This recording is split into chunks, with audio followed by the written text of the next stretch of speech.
നമസ്കാരം. കാസർഗോഡ് പെരിയയിലെ യൂത്ത് കോൺഗ്രസ് പ്രവർത്തകരായ കൃപേഷ്, ശരത് ലാൽ എന്നിവരെ കൊലപ്പെടുത്തിയ കേസിൽ ശിക്ഷ വിധിച്ച് കോടതി.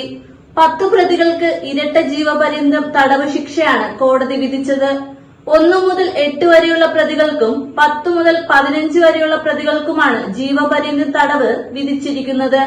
4 പ്രതികൾക്ക് 5 വർഷം തടവും വിധിച്ചിട്ടുണ്ട്. ഇരട്ട ജീവപര്യന്തത്തിന് പുറമെ പ്രതികൾക്ക് 2 ലക്ഷം രൂപ പിഴയും വിധിച്ചിട്ടുണ്ട്. മുൻ MLA കെ കുഞ്ഞിരാമൻ ഉൾപ്പെടെ 4 CPM നേതാക്കൾക്ക് വർഷം തടവും 10,000 രൂപ പിഴയുമാണ് കോടതി വിധിച്ചിരിക്കുന്നത്. യൂത്ത് കോൺഗ്രസ് പ്രവർത്തകരുടെ കൊലപാതകത്തിൽ പങ്കില്ലെന്ന CPM വാദത്തെ ഒന്നാകെ കടപുഴകുന്ന ശിക്ഷാവിധിയാണ് CBI കോടതി പുറപ്പെടുവിച്ചത്.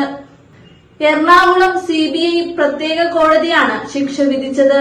വിചാരണ നേരിട്ട ആകെ 24 പ്രതികളിൽ 14 പേർ കുറ്റം ചെയ്തുവെന്ന് കോടതി കണ്ടെത്തിയിരുന്നു. പ്രതികൾ സ്ഥിരം കുറ്റവാളികളാണെന്നും മാനസാന്തരത്തിന് സാധ്യതയുണ്ടെന്നും പ്രതിവാദം വാദിച്ചെങ്കിലും കോടതി ഇത് അംഗീകരിച്ചില്ല. പല സാക്ഷിമൊഴികളും വൈരുദ്ധ്യമുണ്ടെന്നും പ്രതിഭാഗം വാദിച്ചിരുന്നു.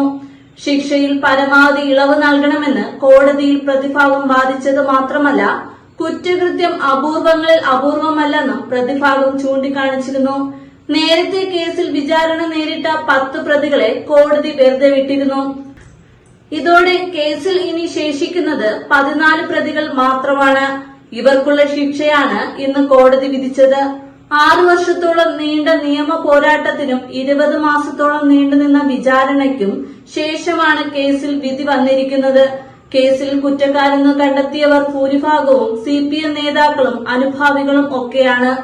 CPM നേതാവും ഉദുമ മുൻ MLAയുമായ KV കുഞ്ഞിരാമൻ ഉൾപ്പെടെ 14 പ്രതികൾ കുറ്റക്കാരെന്ന് കോടതി കഴിഞ്ഞ ദിവസം കണ്ടെത്തിയിരുന്നു.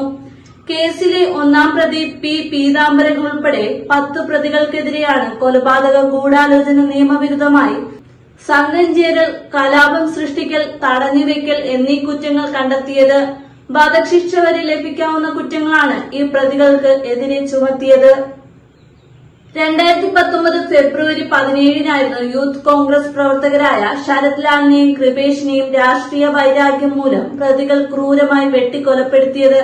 2 കുടുംബങ്ങളുടെ ഭാവി പ്രതീക്ഷയായിരുന്നു പ്രതികൾ തല്ലിക്കെടുത്തിയത്.